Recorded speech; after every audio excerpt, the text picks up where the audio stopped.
Oke, kita langsung buka saja deh. Kita langsung buka saja di Amsal pasal yang ke-9 ayat yang ke-7 sampai yang ke-9. Kita akan belajar yang namanya leadership culture. Kenapa? Karena di zaman sekarang itu orang tidak suka dipimpin.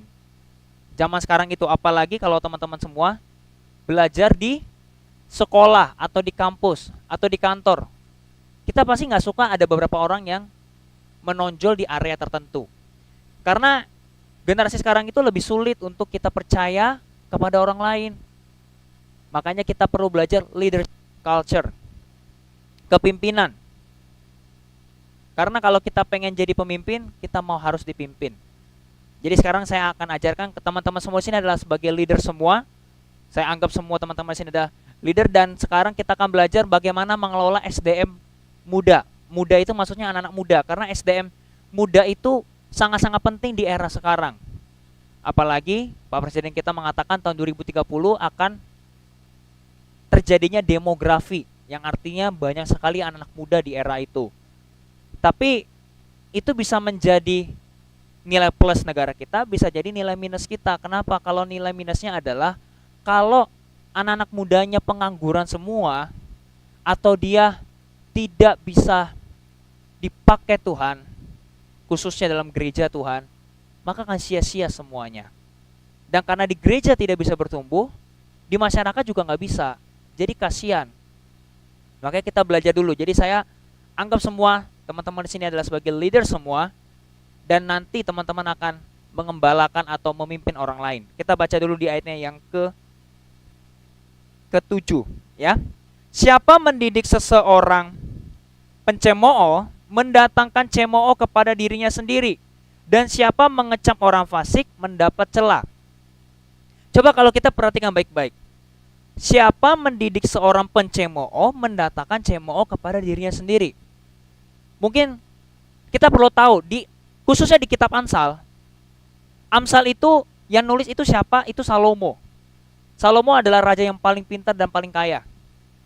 Dia yang the best lah setelah Tuhan Yesus. Lalu dia mengatakan begini, siapa mendidik seorang pencemooh, mendatangkan cemooh kepada dirinya sendiri. Pencemooh itu adalah orang yang tidak suka dengan firman Allah. Jadi teman-teman kalau baca di Amsal itu ada 3 yang sering teman-teman akan dapat. Pertama, satu orang bodoh, kedua pencemooh, ketiga orang bebal. Ini sama-sama parah sebenarnya. Tapi yang paling parah itu orang bebal, kedua itu juga pencemooh. Pencemooh itu apa? Pencemooh itu adalah manifestasinya. Manifestasinya orang yang dia tidak suka dengan Tuhan sendiri. Dia nggak suka dengan kegerakan Roh Kudus. Jadi kalau misalnya dikatakan orang bodoh di Alkitab, itu bukan berarti dia bodoh secara pengetahuan IPS, IPA atau secara pelajaran. Tapi bodoh di sini dia itu tidak bisa mengerti kegerakan Roh Kudus. Dia nggak bisa peka terhadap Tuhan. Dia berpikir bahwa Tuhan itu hanya sekedar teologi belaka.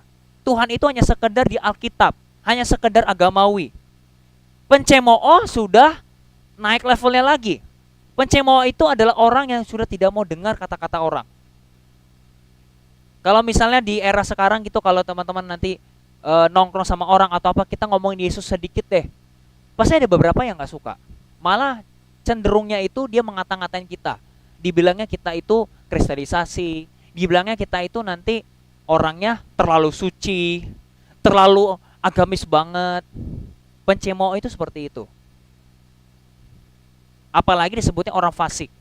Jadi itulah. Cuma dikatakan apa? Siapa mendidik seorang pencemooh, mendatangkan cemooh kepada dirinya sendiri.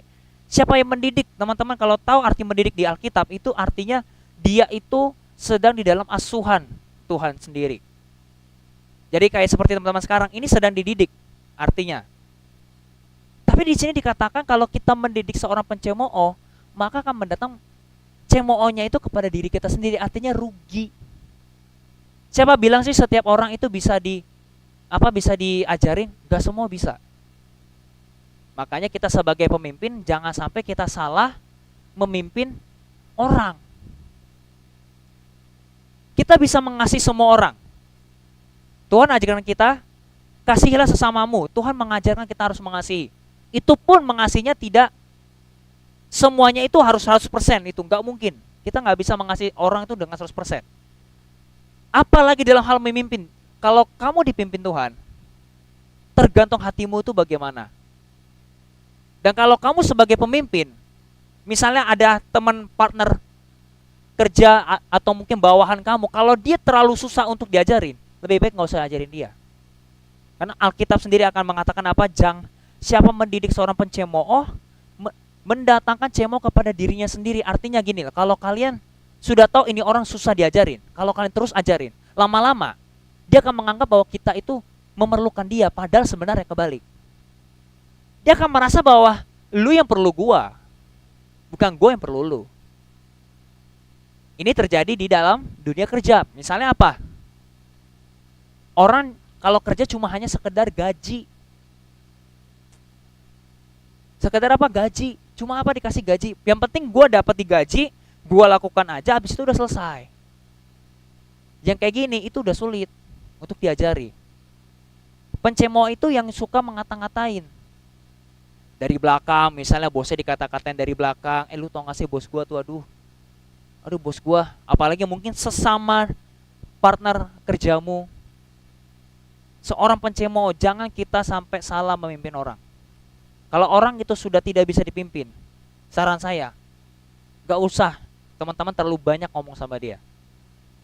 Saya ajak. Kenapa? Karena hatinya itu sudah gak mau diajar. Udah susah. Karena ujung-ujungnya orang yang akan kita pimpin, siapa tahu nih ya, siapa tahu yang kita ajarin ternyata dia akan melawan diri kita sendiri. Itulah kenapa di Alkitab dikatakan, janganlah kamu cepat-cepat menopangkan tangan kepada seseorang. Siapa tahu dosanya akan kamu tanggung. Artinya begini, kalau misalnya ada seorang hamba Tuhan pendeta menopangkan tangan ke orang, lalu mengatakan Tuhan pakai anak ini, benar-benar enggak dia akan dipakai? Karena siapa tahu ketika orang itu dipakai, jangan-jangan si anak ini bakal melawan kepada orang, si pendetanya atau si gembalanya sendiri.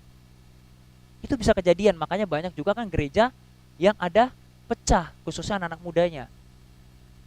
Diajarin, didoakan, dibina. Ujung-ujungnya apa? Dia merasa hebat, akhirnya apa? Semua gereja sama aja. Udah, lebih baik aku pindah aja. Di dunia kerja juga sama. Kerjaan, yang penting, gua kan udah ada skill, gua kan udah ada ini. Udahlah, tenang aja lah. Gaji di sana lebih bagus kan? Oke, gua udah kesana aja lah. Udah sini gua tinggal aja lah.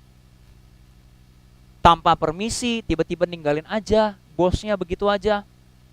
Yang kayak gitu, mending gak usah terlalu banyak bicara sama orang kayak gitu. Kita harus belajar mengerti. Kalau kalian seorang leader, jangan sampai salah memimpin orang. Karena apa? Rugi dari dirimu, rugi dalam waktu, tenaga, biayamu. Kamu berkorban kepada orang yang salah. Jangan sampai salah berkorban buat orang lain. Berkorban itu baik gak? Baik. Tapi kalau kamu salah berkorban, siapa tahu orang itu akan menjadi musuhmu suatu saat nanti. Sama seperti misalnya dengan orang tua kita. Coba, kebayang gak kalau nanti teman-teman sini menikah? Kebayang gak anakmu nanti bisa menjadi musuhmu? Kebayang gak?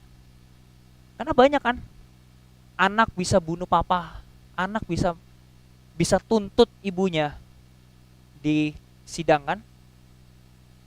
Pernah gak berpikir orang tua itu anak ini suatu saat akan melawan saya? Belum tentu. Makanya jangan sampai kita menjadi seorang pencemooh. Dan kalau kalian punya teman di bawah atau jadi part kerja aja, partner pelayanan apapun itu, kalau dia seorang pencemooh, kalau dia udah susah dikasih tahu, dia merasa diri benar, saran saya jangan terlalu banyak ngomong sama orang itu. Bukan berarti di sini kita langsung ya sudah deh kalau gitu gua jangan banyak ngomong sama 1-2 orang, enggak. Tapi kalau kalian mau mengajarkan orang, jangan sampai semuanya kamu ajari, karena ujung-ujungnya dia akan menjadi musuhmu, dia akan mencari celah kepada dirimu, ujung-ujungnya dia akan menjatuhkanmu. Karena apa? Tuh kan bener kan, pemimpin kayak gini kita percayai, nggak usah lah. Nanti sesama teman-teman ya akan mengatakan nggak usah lah kita percaya sama pemimpin kayak gini. Toh juga dia sama seperti kita kok, umurnya sama kok sama kita. Apa bedanya? Itulah terjadi seperti di zamannya Musa.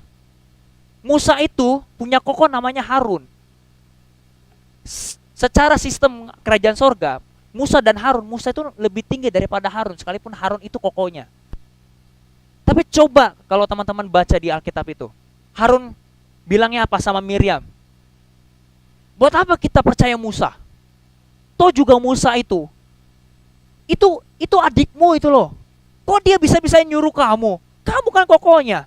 Kamu kan lebih tua. Secara duit mungkin kamu kan lebih banyak. Akhirnya apa? Mereka menggosipin gitu, Tuhan langsung marah. Kalau teman-teman baca Alkitab saat itu, Tuhan marah. Langsung mengatakan apa? Mengapa kamu mengata-ngatain hambaku Musa? Sampai akhirnya kokonya sendiri harus mengatakan tuanku kepada adiknya sendiri. Supaya teman-teman tahu, Tuhan bekerja dalam kehidupan kita bukan berdasarkan sulung ataupun bungsu, jabatan A atau jabatan B. Tuhan bekerja melalui kalau kamu punya hubungan sama dia. Gak peduli kamu sebagai bungsu di dalam keluargamu. Tidak peduli kamu sekarang ini seorang yang mungkin secara ekonomi kamu paling kecil dalam keluargamu. Kalau Tuhan yang pakai dirimu, orang tuamu pun harus kamsya dengan dirimu. Makanya jangan sampai salah dalam mendidik orang. Dan siapa mengecam orang fasik mendapat celah. Siapakah orang fasik? Orang fasik adalah orang yang tahu firman Tuhan tapi dia tidak melakukannya. Ini levelnya juga hampir sama. Di sini dikatakan loh, siapa yang mencelah, mengecam orang fasik mendapat celah. Loh bagaimana? Terus berarti orang fasik, orang bebal tidak perlu kita kasih tahu dong. Terus bagaimana mereka bertobat? Maksudnya begini, kalau misalnya nih, saya ajarin teman-teman sekarang ini. Kalau saya kasih teman-teman misalnya contohnya kerohanian kamu masih baik, gak mungkin saya kasih firman keras. Tapi kalau teman-teman sudah firmannya sudah di sini sudah lama, udah ikut Tuhan lama, apalagi yang dari kecil sama Tuhan, dikasih firman seperti ini langsung merasa kayaknya ini bukan punya gua, kayaknya ini begini begitu, akhirnya nanti sakit hati. Then let them go. Kenapa? Karena nggak mau diajarin lagi. Gimana?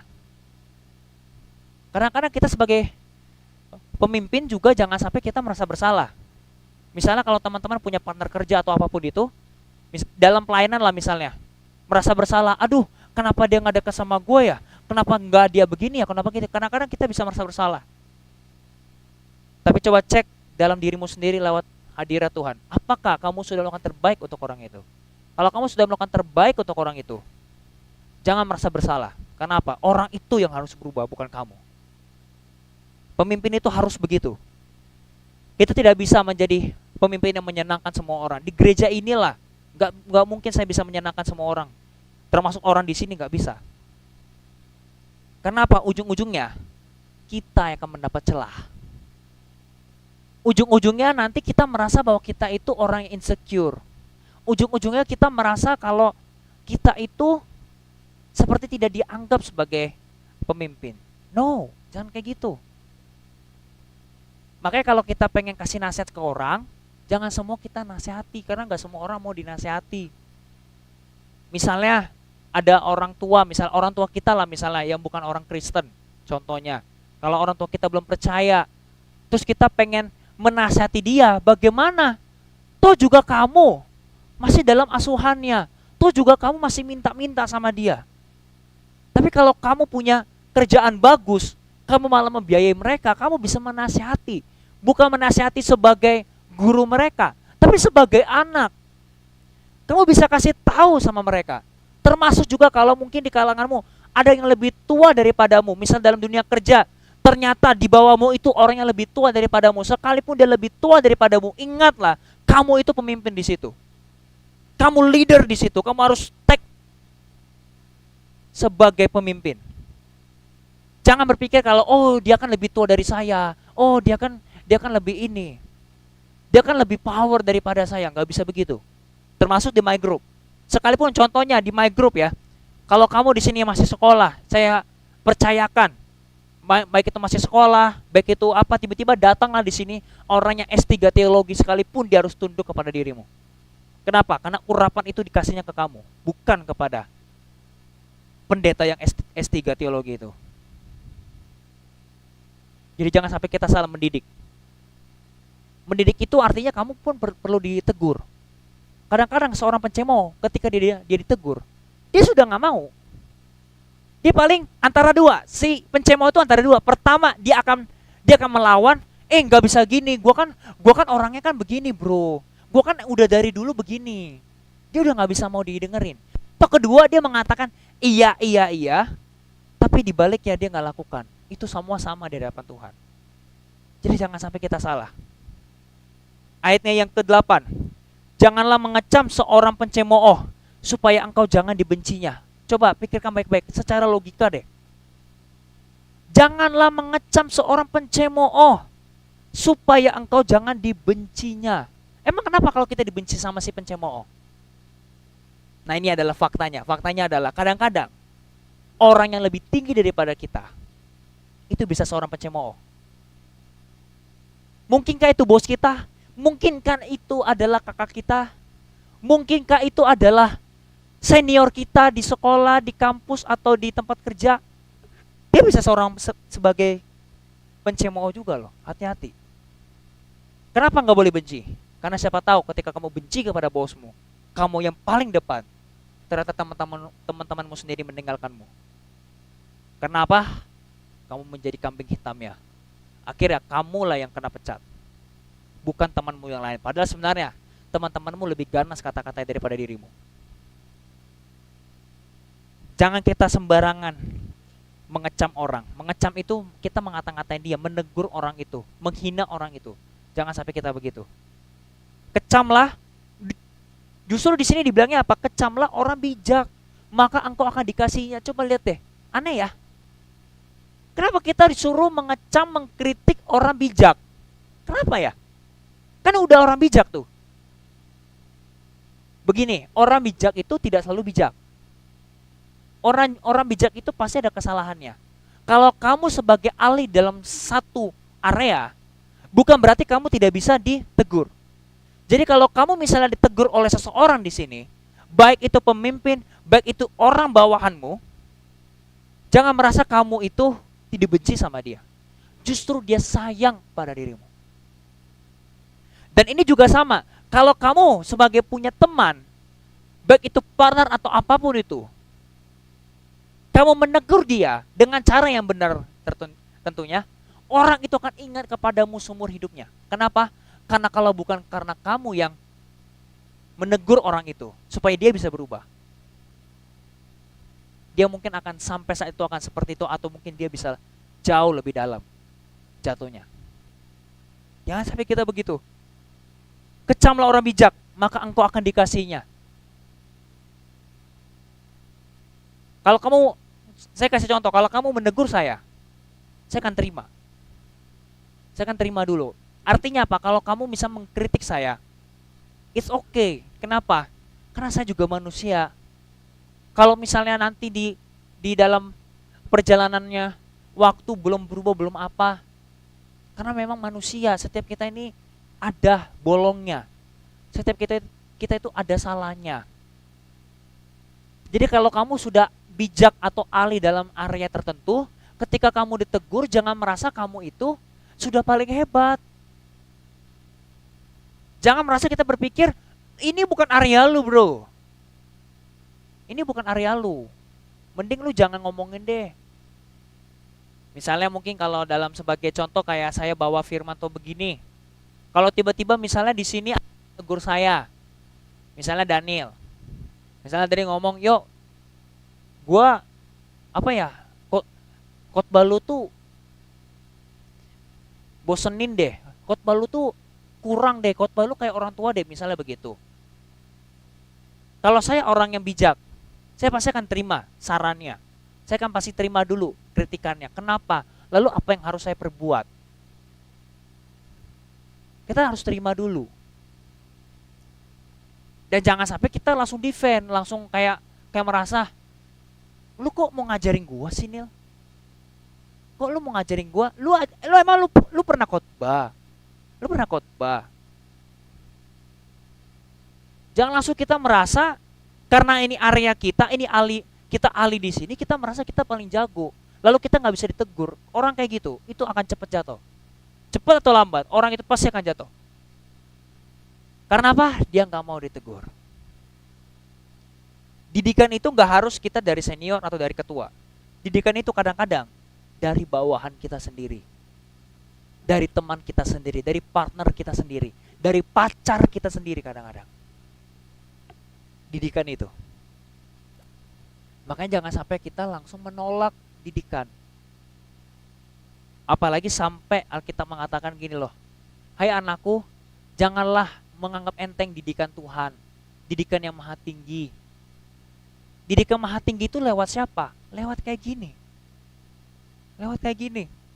Jadi jangan sampai kita tidak mau untuk diberitahu. Kalau kamu sudah bebal orangnya, kamu sudah gak mau dikasih tahu, tiba-tiba teman-temanmu tidak memberitakan kamu lagi, atau mungkin pemimpinmu tidak mau memberitakan kamu lagi, hati-hati. Siapa tahu kamu suatu saat akan jatuh lagi. Siapa tahu kamu sudah akan jauh dari Tuhan lagi. Termasuk Roh Kudus bisa diam nggak? Dia bisa diam. Supaya apa? Supaya nanti kamu punya pengalaman lah yang akan memberitahukan kamu kalau kamu tuh salah. Jadi jangan sampai kita begitu ya. Di ayatnya yang ke-10, di ayatnya yang ke-9, berilah orang bijak nasihat, maka ia akan menjadi lebih baik. Ajarilah orang benar, maka pengetahuan akan bertambah. Coba, berilah orang bijak nasihat. Coba, udah bijak kenapa diberi nasihat? Kan sudah bijak.